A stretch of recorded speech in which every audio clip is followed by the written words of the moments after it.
up from the bench the entire time. Houston has been very rude to people all season. Just straight up rude. Poor Matt Costello didn't ask for that.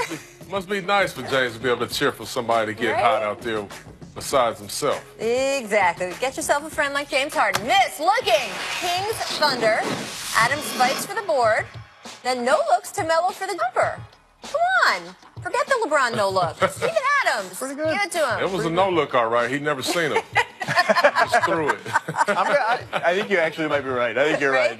Yeah. It counts. It counts either way. Make returns. Brandon Jennings. Let's give him a clap, man. Yes, indeed. Back in a DJ. Bucks uniform. 24 minutes. 2 rebounds away from a triple-double.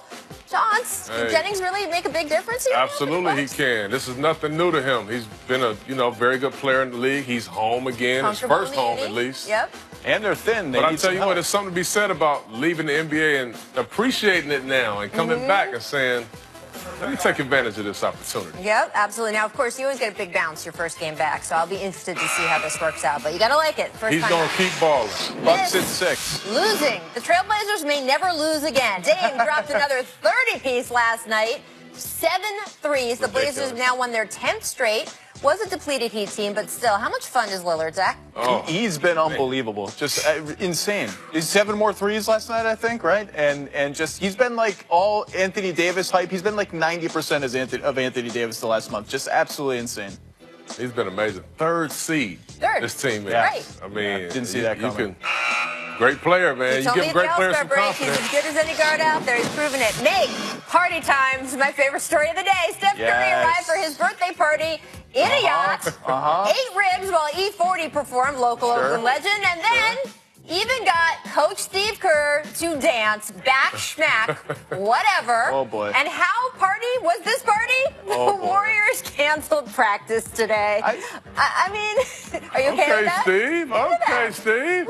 Mike Brown, underrated part of that video is Mike Brown. First of all, super into that. Can you imagine what look that at him with the practice would have looked like? What?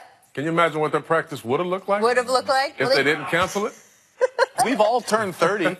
We have. You're supposed to go crazy on your 30th birthday. Do you remember the supervillains party the Warriors had? Would you put money, if you had to just guess cold on the NBA rosters, I'm not sure I would have put money on Steph Curry and company being the partiest team in the NBA, but they kind of seem like they are. We know about China Clay. We do. Okay, I mean, Draymond. They got some personalities on that team. Right? Like China Clay. China Clay does know how to get down. Yeah. JaVale McGee and Nick Young are on the team now. Do you have which roster do you think is the hardest partying roster in the NBA right now? Well, I know James Harden has some fun after We've seen some videos. Times. I'm pretty sure he brings some of his guys around. Right. I don't know who else, though. I mean, you'll be surprised. I mean, I think all of these guys, they're all young. They all have a good time. Yeah. They work hard, play hard. And they lock in for the playoffs. I think Houston is locked in now anyway, but I think when the playoffs come, everyone dials it back. Nobody thinks any of this is detrimental. I mean, we're not in that era of when that happened. But I do think it's very funny that a bunch of these guys who on the one hand get criticized sometimes for being too choir boy-ish, right? Wasn't that the Russell Westbrook commercial a while ago? Yes. Choir boy point guard. And yet they like to party. The Spurs lost to the Rockets last night, as we discussed earlier on the show, but this is really worth noting. They are in 10th place in the Western Conference standings. If the playoffs started today, they would be out for the first time since 1997. More than 20 years ago, that was the last time the Spurs missed the playoffs. Look at that guy. Pop had just taken over as coach. David Robinson was injured for the season. That just let them tank for Tim Duncan. You think Pop is above tanking? He is not. It worked out well for them, of course. The Spurs' 20-season playoff streak tied for the 3rd longest in NBA history. And, Zach, you were saying during the break you're worried about this team. Yeah, this is a coin flip now. I mean, their one saving grace is they have 10 of their last 15 at home. They're 23-8 at home. They've been terrible on the road. But look, LaMarcus Aldridge is banged up. He missed last night. We just learned Kawhi's not going to play Thursday, which is a huge game with tiebreaker implications against the Pelicans. And they're just sort of short of a critical mass of good NBA players. That game against Houston was kind of sad last night. It was sad to watch. Well, you know, of course, Pop's teams will always fight, right? They always fight. They're gonna make it, keep it close, do the best that they can do. But without Kawhi, LaMarcus, that's 2 All-Stars. Yeah. And one guy who was Defensive Player of the Year. I mean, what do we expect from this team without these two guys? Well, I mean, really. They thought maybe Kawhi would come back for Thursday's game. Yahoo put out a report that's been confirmed that that he's not now going to. Chauncey, I mean, is there really, there's no shot, you think, if as long as he's not playing? Or do you think even if he does come back, because he is supposedly close, if he does come back, could they make the playoffs? Could they make the playoffs still? Yeah, they're right there. They're right there. They could definitely still make the playoffs, but, I mean, I think they have the hardest record, schedule the rest of the way. In the West. Which doesn't help, but, I mean, just face it.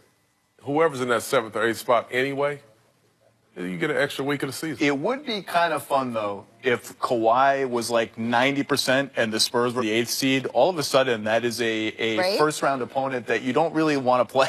Right? It will be fun. I mean, and talk about somebody with something to prove. Of course, again, we keep talking about on the show because it will be a huge story this summer. Whether they extend his contract, whether he wants to extend the contract with them, will he be on the trading block if none of that stuff does happen? I don't know. He and Pop are scheduled to have a meeting, apparently, sometime today.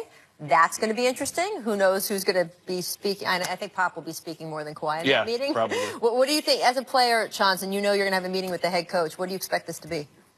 Well, just, us to, kind of share our feelings about where we're at, what's going on with the situation. I think in their case, best case scenario will be, them saying, okay, Kawhi, you ready? You feel good? Are you healthy? Can we risk any kind of further injury? No? Okay, cool. We're playing tomorrow. That's best case scenario. Is it weird, though, that this is an official meeting? I mean, shouldn't those conversations kind of be happening all the way through? We've seen this sort of weird discord that we never expected. He's on the bench every game. They can just talk. Right. And Pop giving messaging to Kawhi through the media a couple weeks ago. I mean, how does that feel, Chauncey? It's different. And, I know as a player that's been hurt, you're not around the team that much. Right. You're really not. You go to therapy. Sometimes the therapy is at a different time than practice is because you want those therapists to treat the guys. Right. And then you may come to a game, but you come to a game, you leave right after. There's nothing for you to do. Sometimes you're disconnected. You're not around the team as much. Maybe that's the case, and that's why they need to come together and have a little powwow. I do think that if Kawhi plays, it will obviously help the Spurs at least try to get back in the playoffs, but I think it will also help the situation that is brewing this summer that is a much bigger deal. Need clarity. Here is what the Jump recommends for today. Hey, Zach Lowe has a Raptors piece up on ESPN.com. It is excellent.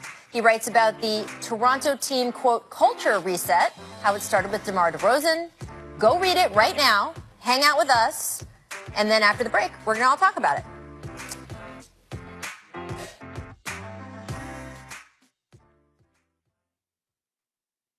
Let's get the new Red Robin Taco